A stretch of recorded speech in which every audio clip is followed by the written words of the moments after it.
Good morning friends, स्वागत आहे तुमचं आजच्या प्री मार्केट रिपोर्टमध्ये. तर मग चला सुरुवात करूयात आजच्या या प्री मार्केट रिपोर्टला आणि जाणून घेऊयात की आज आपल्या स्टॉक मार्केटमध्ये काय होऊ शकतं ते. त्याआधी तुम्ही जर चॅनलवर नवीन असाल तर चॅनलला सबस्क्राईब करायला विसरू नका आणि डिस्क्रिप्शनमध्ये लिंक आहे त्यावरती क्लिक करून आपलं डीमॅट अकाउंट देखील ओपन करायला विसरू नका. तर मग मित्रांनो, चला सुरुवात करूयात आजच्या या व्हिडिओला. मित्रांनो, इंडियन मार्केटसाठी आजचा दिवस हा खूप जास्त महत्त्वाचा आहे, कारण आज आहे मीटिंग RBIची आणि यामध्ये इंटरेस्ट रेट कट होणार की नाही होणार हे आपल्याला कळणार आहे.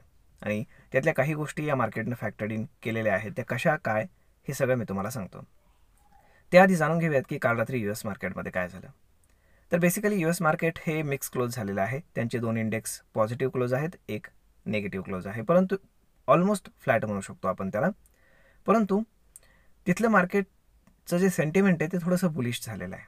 त्याचं कारण असं, एकतर आपण काय म्हणू शकतो की तिथे ट्रम्पची काल एक मीटिंग झाली त्यांचे जे काही कलिग्स आहेत त्यांच्यासोबत, आणि जे काही त्यांनी वचन दिलं होतं की आम्ही टॅक्स कमी करू, म्हणजे ते संपवू म्हटले होते, परंतु तसं होत नसतं कधी.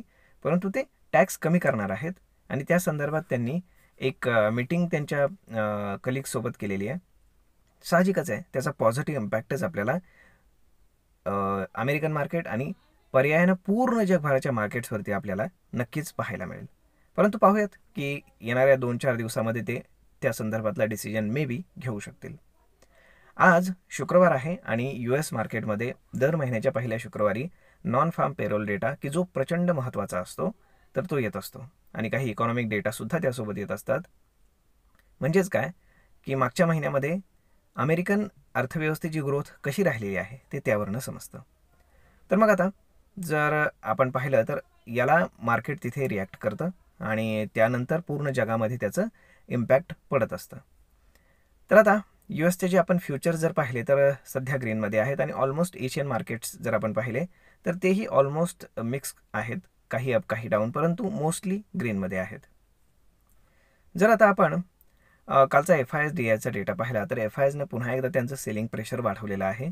ऑलमोस्ट 3,500 कोटींचं त्यांनी सेलिंग केलेलं आहे. त्याच्या अगेन्स्ट डोमेस्टिक इन्स्टिट्यूशन्सनं 2,700 कोटींचं बाईंग केलेलं आहे. Net to net institutional figure ही निगेटिव्ह आहे. तर मग आता या सगळ्या गोष्टींचा इम्पॅक्ट पाहता गिफ्ट निफ्टी इंडिकेट करते की मार्केट अगदी फ्लॅट ओपन होणार आहे. त्याचं कारण असं की आज मीटिंग आहे RBIची आणि त्याला सगळ्यात जास्त वेटेज आहे मार्केटच्या दृष्टीनं. त्यामुळे फार काही नाही, ऑलमोस्ट 10-20 पॉईंट इकडे तिकडे मार्केट ओपन होईल, निगेटिव्ह पॉझिटिव्ह. ओके. परंतु पहिल्या तासभरामध्ये मार्केटमध्ये फार ॲक्शन आपल्याला पाहायला मिळणार नाही, परंतु 10 वाजल्यानंतर मात्र आपल्याला मार्केटमध्ये प्रचंड ॲक्शन पाहायला मिळेल. आता सांगतो की जी RBIची मीटिंग आहे त्याच्यामध्ये 25 बेसिस पॉईंट रेट कट होईल, हे ऑलरेडी मार्केटनं ॲझ्युम केले आणि त्यामुळेच एक 2-4 दिवस मार्केट पॉझिटिव्ह राहिलं होतं. ओके. आणि मार्केट 23,500 ब्रेक करून वरच्या साईडला जाऊन ट्रेड करण्याचं कारणच ते होतं. आता मार्केटसाठी सरप्राईज काय असू शकतं, जर 50 बेसिस पॉईंट जर रेट कट केला गेला तर मग मात्र ते मार्केटसाठी सरप्राईज असेल आणि ते मार्केटला बूस्ट देईल. आणि जर रेट कट झालाच नाही तर मग मात्र मार्केट चांगल्यापैकी डाऊनफॉल दाखवेल, ही आज शक्यता आहे. म्हणजे कुठल्याही बाजूला मार्केट जाऊ शकतं. आता RBIच्या मीटिंगमध्ये 2 डेटा फार महत्त्वाचे आहेत. एक म्हणजेच की जो इंटरेस्ट रेट कट डिसिजन आहे तो, आणि दुसरा म्हणजे की इंडियाचं येणाऱ्या फायनान्शियल इयरसाठी जे काही GDP प्रोजेक्शन आहे ते मांडलं जातं RBIकडनं. तर आता 6.6% टू 6.4% याच्या दरम्यान कुठलंही प्रेडिक्शन जरी त्यांनी मांडलं तरीसुद्धा ते मार्केटनं फॅक्टर्ड इन केलेलं आहे. परंतु 6.6%च्या वरती जर त्यांनी प्रेडिक्शन मांडलं, म्हणजे 6.7%, 6.8%, तर मार्केटला ते फार आवडेल आणि मार्केट बूस्ट करेल. आणि 6.4%च्या जर खाली मांडलं, म्हणजे 6.3%, 6.2%, तर ते मार्केटसाठी पूर्णपणे निगेटिव्ह असेल आणि मार्केट फॉल होऊ शकतं.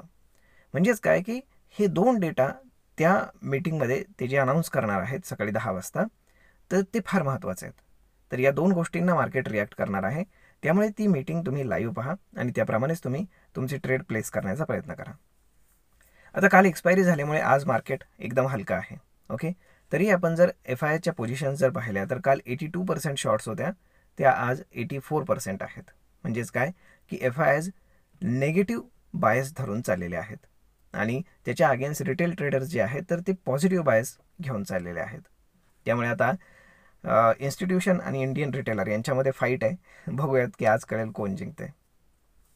आता जर आपण पाहिलं ओपन इंटरेस्टच्या हिशोबाने तर मार्केटमध्ये 23,500ला हेवी ओपन इंटरेस्ट आहे. त्यानंतर 23,400लाही ओपन इंटरेस्ट आहे. पुट रायटिंग झालेलं आहे, म्हणजेच पॉझिटिव्हनेस आहे. आणि जर आपण हर्डल पाहिल्यावरती ओपन इंटरेस्टच्या हिशोबाने तर 23,800ला हेवी कॉल रायटिंग झालेलं आहे. त्यानंतर 24,000ला पुन्हा एकदा कॉल रायटिंग आपल्याला पाहायला मिळते. परंतु आज जो ओपन इंटरेस्ट आहे तर तो इमिजिएट चेंज होत असतो, हे लक्षात घ्या. कारण आज पहिलाच दिवस आहे, त्यामुळे कुणीही लॉस बुक करत नाही. फार तर छोटे मोठे स्टॉप लॉसेस देऊन सगळे निघत असतात. त्यामुळे असं जम धरून कुणीही बसणार नाही. आणि सगळ्यांना माहीत आहे की आता RBIची मीटिंग आहे, ते जे सांगतील त्याच्यावरतीच मार्केट रिॲक्ट करणार आहे, हे लक्षात घ्या. त्यामुळे पाहूयात की पूर्ण दिवसभरामध्ये काय घडणार ॲक्शन तर ते सगळं RBIच्या स्पीचवरती डिपेंड आहे. आय होप सगळं काही व्यवस्थित व्हावं. मित्रांनो, तुम्हाला हा व्हिडिओ कसा वाटला? जर आवडला असेल तर आपल्या जवळच्या मित्रमंडळींसोबत तुम्ही शेअर करायला विसरू नका आणि आम्हाला कमेंट करून सांगायला देखील तुम्ही विसरू नका. आपण भेटूयात पुढच्या एका नवीन व्हिडिओमध्ये. तोपर्यंत धन्यवाद.